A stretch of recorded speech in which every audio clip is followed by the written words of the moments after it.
This is the unforgettable tale of Emily, a kind-hearted waitress whose simple act of paying for an old man's coffee sets off a chain of events she never saw coming. Little did she know, the man was a billionaire hiding secrets that could change her life forever. As Emily uncovers shocking truths, betrayal, and danger, she discovers her own strength and the power of unexpected connections. A story about kindness, courage, and how sometimes fate works in the most surprising ways. Before starting the story, make sure to subscribe the channel so that you don't miss any update in future. It was just another slow morning at Millie's diner. The kind where the coffee's warm but the tips are cold. Behind the counter, Emily wiped down the same spot for the third time, pretending not to notice her manager giving her the side eye for being too friendly with customers. She was broke, tired, and juggling 2 jobs just to keep her mother's meds going and her baby brother in school. The bell above the door jingled. A man walked in wrinkled coat, hat pulled low, shoes dusty like he'd walked through 3 cities just to get here. No one noticed him. No one cared. Except Emily. He quietly took a seat in the corner booth. Alone. Didn't order much, just a plain black coffee. No cream, no sugar, no sides. Just silence. And when she brought it over, he gave her a polite nod, then hesitated. "I'm sorry," he mumbled. "I think I left my wallet." Emily paused. Her shift had just started. She hadn't made $1 yet, and honestly, she was too exhausted to pretend it didn't matter. But something in his eyes, lonely, kind, and a little embarrassed, made her say something that surprised even herself. "Don't worry about it. It's on me today." He blinked, clearly not used to kindness without a price tag. "You sure?" She just smiled. Everyone deserves a warm cup once in a while. What Emily didn't know, what no one knew, was that this wasn't just some broke old man. He was someone else entirely. Someone with a past, with secrets, and with a reason for being in that diner on that exact day. And that coffee? It wasn't free. It was a test. Emily went back behind the counter, brushing off the moment like it meant nothing. But something about the man lingered in her mind. The way he sipped that coffee slowly, like every drop held a memory. He didn't scroll through a phone. He didn't rush. He just sat there, watching, and she felt it. Like he was looking through her, not at her. 10 minutes passed. Then 20. She served other customers, refilled mugs, took orders. But the man didn't leave. He just sat in that booth, hands clasped, eyes scanning the room with a strange calmness, as if he'd seen it all before. As if he was waiting for something. Finally, as she passed by his booth again, he looked up. "Can I ask you something?" he said, voice steady but soft. "Why'd you pay for me?" She shrugged, half laughing. "I don't know. You looked like you needed it. And I've been there. Plenty of times." He nodded slowly. "So you believe in helping people, even when no one's watching?" Emily raised an eyebrow, unsure if this was small talk or something else. "I believe people remember the little things. Kindness doesn't cost much, but being ignored? That costs more than most can afford." He smiled faintly, like she'd passed some invisible checkpoint. "Well," he said, reaching into his coat pocket, "let me leave something behind then." Before she could respond, he pulled out a small, aged envelope. No name, no markings, just sealed tight. "Don't open this now," he said. "Open it tonight. Alone."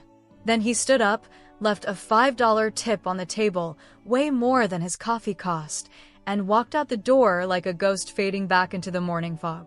Emily stood frozen, the envelope in her hand like it was made of glass. Something wasn't right. And whatever was in that envelope wasn't just paper. Emily didn't open the envelope that night. She couldn't. It sat on her dresser like a question she was too scared to ask. Between folding laundry and microwaving instant noodles, her eyes kept drifting back to it. Sealed. Silent. Heavy with the kind of weight that had nothing to do with paper. Who was that man? Why had he asked that question? Why her? Midnight rolled around. The house was quiet. Her mom was asleep. Her little brother snoring softly under his superhero blanket. And Emily, she finally sat down at the edge of her bed, envelope in hand, heart doing somersaults. She peeled it open. Inside was a single note. No money, no business card. Just 4 words written in clean, cursive handwriting. Come find the reason. That's it. No name, no address, nothing. But right underneath those words, taped neatly, was a hotel key card. Room 917, downtown Grand. Tomorrow, noon. Emily stared at it like it might explode. This wasn't a thank you. This was a breadcrumb. A call to action from someone who didn't drink that coffee just because he was thirsty. Was it safe? No. Was it crazy? Absolutely. But something in her gut whispered louder than her fears. Go. The downtown Grand stood tall like a monument to a life Emily had never tasted. Velvet carpets, gold chandeliers, people walking around like they were late for million-dollar meetings. She felt like an outsider the second she stepped through the doors, dressed in her waitress uniform with tired eyes and yesterday's shoes. But she clutched that key card like it meant something. Like she meant something. The elevator ride to the 9th floor felt longer than her whole week. She kept checking the mirror, fixing her hair, adjusting her shirt, trying to look like she belonged. Ding. The doors opened to a silent hallway. Plush carpet. Soft lighting. Room 917 waited at the end, just sitting there like a secret.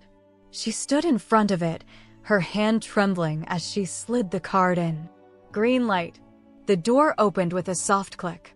And inside was nothing. No one. Just a pristine room. Perfectly made bed. Dimmed lights. A chair in the center of the room, facing a table. On the table, another envelope. Next to it, a warm cup of black coffee. No cream. No sugar. Emily stepped inside, her heart knocking against her ribs. The door closed behind her. This wasn't random. This was designed. The envelope had her name on it this time, written with care. She opened it slowly, her fingers almost too nervous to move. The letter inside was longer, more personal. It read, I watched how you served others while the world forgot to serve you. I've lived among wolves dressed in silk, and I've waited years to meet someone who hadn't been bought. You passed the first test. But now I need to know who you really are when the stakes are higher. There's a file under the bed. Read it, then choose. Emily dropped the letter, her breath caught somewhere between her lungs and her lips. She got on her knees, lifted the bed skirt, and found a thick, sealed folder marked confidential. She hadn't signed up for this, but she also knew. She was never walking out of room 917 the same. Emily sat on the floor of room 917, folder in her lap, fingers tracing the word confidential like it might burn through her skin, was going to change her life. She unlatched the metal clip. She hesitated, not because she was afraid of what was inside, but because deep down, she already knew it. Inside, documents, photos, bank records, surveillance stills. At first, it made no sense. Names she didn't recognize. Places she'd never been. But as she flipped through the pages, a chilling pattern emerged. They were all connected to a single corporation, Holloway Group. A mega-billion-dollar empire with fingers in everything: real estate, pharmaceuticals, weapons manufacturing. Page after page, evidence of corruption, bribes, silenced journalists, destroyed lives. And at the very bottom, taped to the last sheet, was a photo of her, Emily, taken from across the street as she walked home from work just a few nights ago. Her throat tightened. Her hands shook. She wasn't just a waitress anymore. She was in something now. Pulled into a story that started long before she served that old man a free coffee. There was a sticky note on the photo. One handwritten line. They're watching you now. Decide who you want to become. Emily's mind raced. Was this a test? A threat? A recruitment? And more importantly, why her? Emily sat frozen, eyes locked on her own photo when VZZZT, VZZZT. Her phone vibrated. No caller ID. Her thumb hovered above the screen like it weighed 1,000 pounds. She took a breath and answered. Emily, the voice said. Calm. Cold. Like it belonged to someone who didn't fear consequences. You've seen enough. Leave the room. Walk away. Forget this ever happened. The line went dead. She stared at the phone like it had just whispered her future. Walk away? As if that was still an option. Her legs moved before her mind did.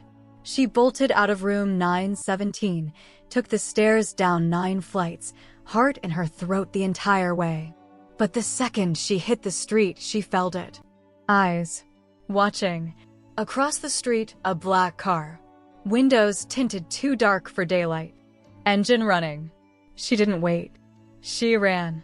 Through alleys, across intersections, between startled strangers. She didn't look back until she crashed into someone head-on. Papers flew. She scrambled up, breathless, about to apologize. But the man was already picking up the envelope she'd dropped. The same man from the cafe. The billionaire.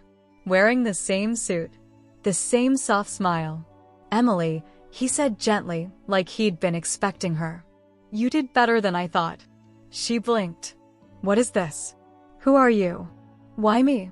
He looked around once, then back at her, voice low. Because I'm not the only one watching. And right now, you're the only person I trust. Then, he handed her another envelope. This one was red, sealed with wax, and stamped with the symbol of the Holloway Group. Emily stared at the wax seal like it might explode. The symbol on the front, Holloway Group's insignia, looked like a snake swallowing its own tail. She looked up. The billionaire was gone. Just vanished. Like a ghost wrapped in Armani. She clutched the envelope and ducked into a nearby bookstore. Dim lights, creaky floorboards, and the perfect place to breathe. Or try to. With trembling fingers, she broke the seal. Inside were coordinates. A time. A date. Tonight. Midnight. But that wasn't the part that chilled her. Tucked behind the paper was a photo of another woman. Young, sharp-eyed, familiar. Too familiar. It was her mother. Emily's heart dropped. The woman in the photo was standing next to a younger version of the same billionaire, smiling like they knew something the world didn't. But her mother had died in a car crash 12 years ago. Or so she was told. Emily stumbled back, hand on her mouth. This wasn't just about a secret corporation or a free coffee anymore. This was about who she was. Her entire identity was beginning to unravel like thread pulled from a sweater. What if her whole life was a setup? A script? A cover? The question hit her like a truck. What if I was never meant to be just a waitress? She looked at the coordinates again. Midnight. She had 6 hours. And for the first time in her life, Emily wasn't running from the storm. She was walking straight into it. She followed the coordinates. An abandoned observatory, tucked deep in the hills. The kind of place that doesn't show up on maps and feels like it remembers things the world has forgotten. Midnight.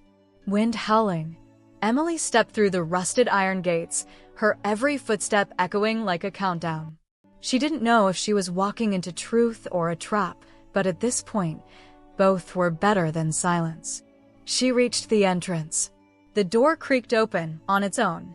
Inside, candles flickered along a curved hallway. On the wall, paintings. Dozens. All of the same woman. Her mother. But not the mother Emily remembered. These paintings showed power, confidence, command. Like her mother had once ruled something bigger than just a household. In the center of the observatory, a grand dome. And beneath it, a single chair. Occupied. A woman sat, wrapped in shadows. Not the billionaire. Someone else. Older. Sharper. Smiling like she'd been waiting years for this exact moment. You came, the woman said. Emily stepped closer. Who are you? The woman stood slowly. her face now visible in the moonlight, cheekbones like armor, eyes that had seen too much. "I'm the one who made sure you were never told," she whispered. "About your mother. About who you really are." Emily's voice cracked. "Why?" The woman looked straight at her, cold and clean. "Because some legacies are too dangerous to inherit." And then she slid an old photo across the table. A baby, held in the arms of the billionaire. And standing beside him, Emily's mother, wearing the same waitress uniform Emily wore at the cafe. Emily's eyes traced the photo again and again. The baby in the billionaire's arms wasn't just any child. It was her. The woman sitting across from her, the shadowed guardian of secrets, finally spoke. "Your mother was more than a waitress. She was the original whistleblower inside Holloway Group until she realized the cost." Emily's breath hitched. She tried to expose them. They came after her, but she escaped it by hiding you. "Why didn't she tell me?" Emily whispered, heart cracking. "Because she wanted you to have a chance at a normal life, a life without fear." Emily's mind spiraled. Every memory, every moment in the cafe, every kind smile from the old man, it all took on a new meaning. "You were protected, but now they know where you are." The woman's voice hardened. "They want to silence you. Or worse, recruit you." Emily clenched her fists. "So what now? Run again?" The woman shook her head. "No. Now you fight. For her. For yourself. For the truth that's buried under all their lies." A sharp gust rattled the windows. Emily swallowed her fear. She wasn't just a waitress anymore. She was the last piece. Emily wasn't alone. Or at least, that's what she hoped. Her phone buzzed again, a text from an unknown number. "Trust no one. Except me." The message was followed by a location, a small cafe on the outskirts of town. She debated. Every instinct screamed run. But something deeper, something she couldn't ignore, pushed her forward. At the cafe, the air smelled of fresh coffee and secrets. A man waited, eyes sharp but kind. He slid an envelope across the table. Inside, a single note. "We've been watching Holloway for years. You're not just a target. You're a symbol." Emily's mind raced. Was he friend or foe? Could she trust this stranger?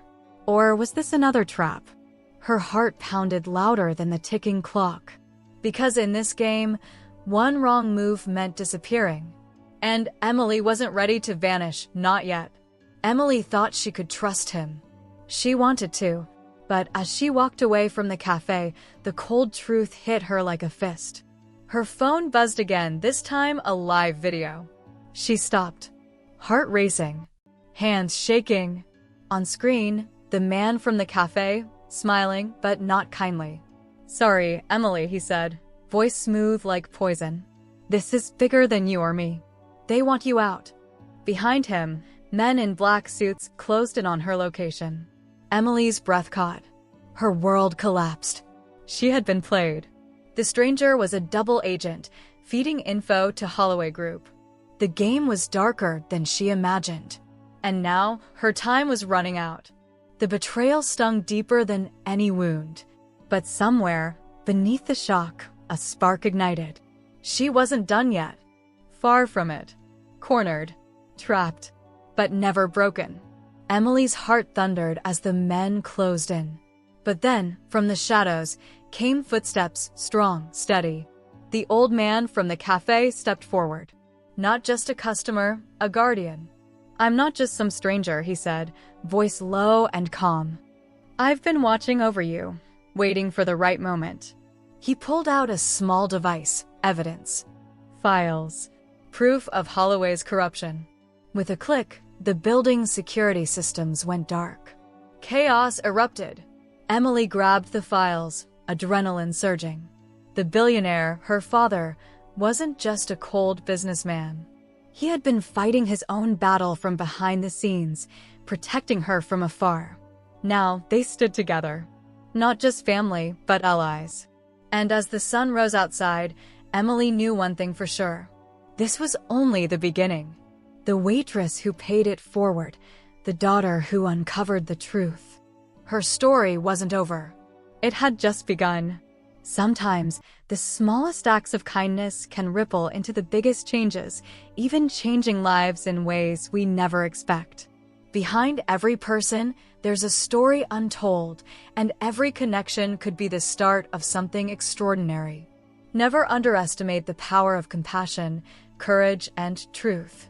Because in the end, it's not wealth or status that defines us, it's the heart and choices we make.